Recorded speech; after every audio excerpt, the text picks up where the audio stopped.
அன்பார்ந்த சகோதர சகோதரிகளே, பாங்கு என்னும் தலைப்பிற்குள் நாம் இதற்கு முன்பாக சில செய்திகளை அறிந்து கொண்டோம். அடுத்ததாக பாங்கனுடைய சிறப்பு தொடர்பான செய்தி.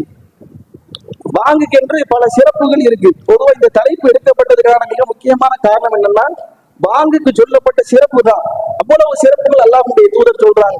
அந்த சிறப்புகள்லாம் எப்படின்னா, எல்லாமே சொர்க்கம் சொர்க்கம் சொர்க்கம் அப்படின்னு சொல்ற சிறப்பா தான் இருக்கு. அதனாலதான் இந்த வார்த்தைக்கு என்னடா அவ்வளவு முக்கியம் இருக்கு அப்படின்னு நம்ம தேட வேண்டியதா இருக்கு. அல்லாஹ் அக்பர் அல்லாஹ் அக்பர் சொல்றாரு, அஷ்ஹது அல்லா இலாஹா இல்லல்லாஹ், இதுக்கு சொர்க்கம் அப்படின்னா இந்த வார்த்தையில உள்ள ஒவ்வொன்றும் எவ்வளவு கருத்து உடையது என்பதை நாம் யோசிப்பதற்கு காரணமே இதுக்கு கொடுக்கப்பட்ட சிறப்பு தான். அதனுடைய சிறப்புகளை ஒவ்வொன்றாக பார்ப்போம். அவருடைய தூதர் ஸல்லல்லாஹு அலைஹி வஸல்லம் அவங்க சொல்றாங்க, முஸ்லிமில் 631வது செய்தியாக பதிவு செய்யப்பட்டிருக்கிறது. அல் முஅத்தினூன, வாங்க சொல்லக்கூடிய முஅத்தின் ஆகிறவர், அத்துவலும் நாசி, மனிதர்களிலேயே நீளமுடையவராக இருப்பார்.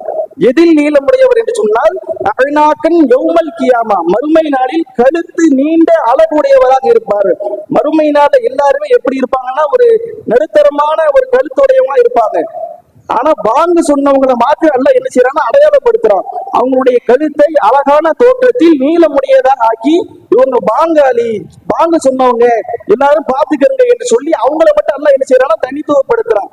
இப்ப இன்னைக்கு நாம சில பேரை பார்க்கும்போது, சில வரும்போது அவர் தனித்துவப்படுத்துறது நிறைய பேர் விரும்புவாங்க. இவர் யார் தெரியுமா, இவர் அப்படிப்பட்டவர் இப்படிப்பட்டவர் சொல்லும் போது விரும்புவாங்க.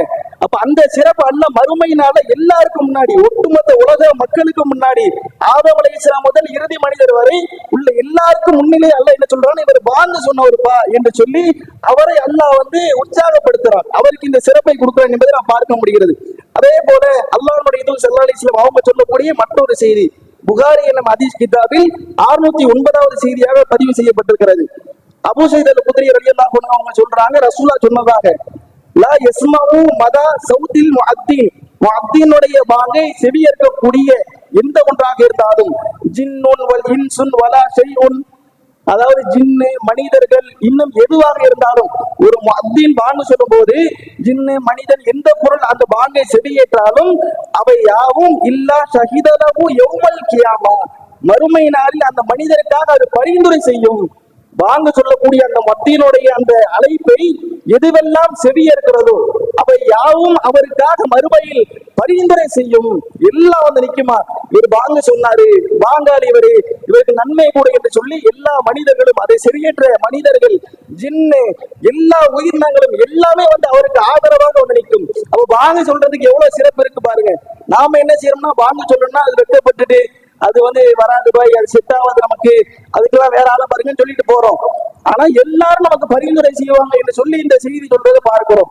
அப்ப இதுக்காக நாம் என்ன செய்யணும், போட்டி போட்டு கொண்டு வரணும். அதே போல அல்லாஹ்வுடைய தூதர் ஸல்லல்லாஹு அலைஹி வஸல்லம் அவங்க சொல்லக்கூடிய மற்றொரு செய்தி, இது முஸ்னத் அஹ்மத் என்ற நூலில் 9628வது செய்தியாக பதிவு செய்யப்பட்டிருக்கு.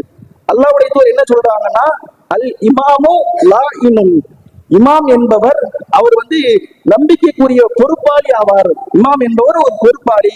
வல் முஅத்தினு, அதே போல முஅத்தின் என்பவர் முஅத்தமனுன், அவர் நம்பிக்கைக்குரியவர். அவர் பாங்கனுடைய நேரம் வந்தா கரெக்டா பாங்கு சொல்லக்கூடிய ஒரு நம்பிக்கையாளி. இமாம் என்பவர் அவர் நம்பிக்கைக்குரிய ஒரு பொறுப்பாளியாக இருக்கிறார். முஅத்தின் கரெக்டா அந்த டைம் வந்துருச்சா பாங்க சொல்லுங்கிற அந்த நம்பிக்கைக்குரியவராக இருக்கிறார் என்று அல்லாஹ்வுடைய தூதர் சொல்லிட்டு, அர்ஷதல்லாஹு இம்மா, இமாமுக்கு அல்லாஹ் நேர்வழி காட்டட்டும். யாரெல்லாம் இமாமத்து செய்யறாங்களோ அவங்களுக்கு அல்லாஹ் நேர்வழி காட்டட்டும். அடுத்த ரசூல் சொல்றாங்க, முஅத்தினுக்கு அல்லாஹ் மன்னிப்பளிக்கட்டும் என்று அல்லாஹ்வுடைய தூதர் பிரார்த்தனை செய்யறாங்க. ரசூலா என்ன செய்யறாங்கன்னா, யாரெல்லாம் பாங்க சொல்றாங்களோ அவங்களுக்கு எல்லாம் பிரார்த்தனை. பொதுவா ரசூலுடைய பிரார்த்தனையை யார் பெற முடியும்னா அவங்க காலத்துல உள்ளவங்க தான் பெற முடியும். சஹாபாக்கெல்லாம் ஏங்குவாங்களாம். சில பேருக்கு ரசூலா ஜனாசா வைக்கும் போது அந்த இடத்துல நான் இருக்க கூடாதா, மரணத்துக்கு ஆசைப்படக்கூடாது, ஆனா ரசூலுடைய துவா கிடைக்குதுன்னு சொல்லிட்டு சஹாபாக்கள் ஏங்குவாங்களாம். அந்த துவா என்பது அந்த காலத்துல உள்ளவங்களுக்கு மாத்திரம் கிடைக்கக்கூடியது. ஆனா அந்த துவாவை அல்லாஹ்வுடைய தூதர் என்ன சொல்றாங்கன்னா, யாரெல்லாம் பாங்கு சொல்கிறார்களோ அவர்களுக்கெல்லாம் அல்லாஹ் மன்னிப்பளிக்கட்டும். ரசூலுல்லாஹ் துவா செய்யறாங்க. ஏனைய மனிதருடைய துவா கிடையாது, நபியினுடைய துவா பாங்காளிக்கு இருக்கிறது. யாரெல்லாம் பாங்கு சொல்றாங்களோ அவங்களுக்கு நபி அவர்கள் பாவ மன்னிப்பை தேடி இருக்கிறார்கள். அப்ப இந்த சிறப்பு யாருக்கு கிடைக்கும்? பாங்கு சொல்றவங்க தான் கிடைக்கும். அப்ப இந்த சிறப்பை நாம் அடைய வேண்டும் என்று சொன்னால், நபியினுடைய பிரார்த்தனை கிடைக்க வேண்டும் என்று சொன்னால் நாம் என்ன செய்யணும்? பாங்குக்கு முன்னாக வர வேண்டும் என்பதை நாம் பார்க்கிறோம். அதே போல மற்றொரு செய்தி அல்லாஹ்வுடைய தூதர் ஸல்லல்லாஹு அலைஹி வஸல்லம் அவங்க சொல்றாங்க. இது அபுதாவுதுல 1203வது செய்தியாக பதிவு செய்யப்பட்டிருக்கு. இது ஏற்கனவே சொன்ன செய்தி தான். ஒரு ஆட்டு இடையன் என்ன செய்யறாங்கன்னா, ஆட்டை மேய்த்து கொண்டு பாலைவனத்தினுடைய மலையினுடைய உச்சியில போய் இருக்கிறாரு. இந்த நேரத்தில் அவர் இருக்கும்போது என்ன செய்யறாருன்னா, அவரே வாங்க சொல்லி அவரே தொழுக வைக்கிறாரு, அவரே தொழுகிறாரு. இந்த மனிதரை பார்த்து ரசூலா சொல்றாங்க, அல்லாஹ் சொல்றான், இந்த மனிதரை கண்டு நான் ஆச்சரியம் அடைகிறேன். என்னடா இந்த மனிதன் வாங்க சொல்லி தொழுகிறான். ஏன்னா இந்த இடத்துல யாருமே கிடையாது, அவன் தனியா இருக்கிறான். அவன் தனியா இருக்கும்போது என்னன்னாலும் செய்யலாம். ஆனா அந்த நேரத்திலும் அந்த மனிதன் என்னை அஞ்சியவனாக வாங்க சொல்லி தொழுகை நடத்துகிறான் என்று சொல்லி அல்லாஹ்வே சொல்லிவிட்டு அல்லாஹ் கடைசியில் என்ன செய்யறான்னா, இந்த மனிதரை நான் மன்னித்து விட்டேன், இந்த மனிதரை சொர்க்கத்தில் நுழைய செய்து விட்டேன் என்று அல்லாஹ் சொல்கிறானோ. அவருக்கு மன்னிப்பு உண்டு, அவர் சொர்க்கத்துக்கு போயிட்டாரு. அப்ப வாங்கு சொல்லி தொழுகிறதனுடைய வெளிப்பாடு சொர்க்கம் என்று ரசூலா சொல்றாங்க.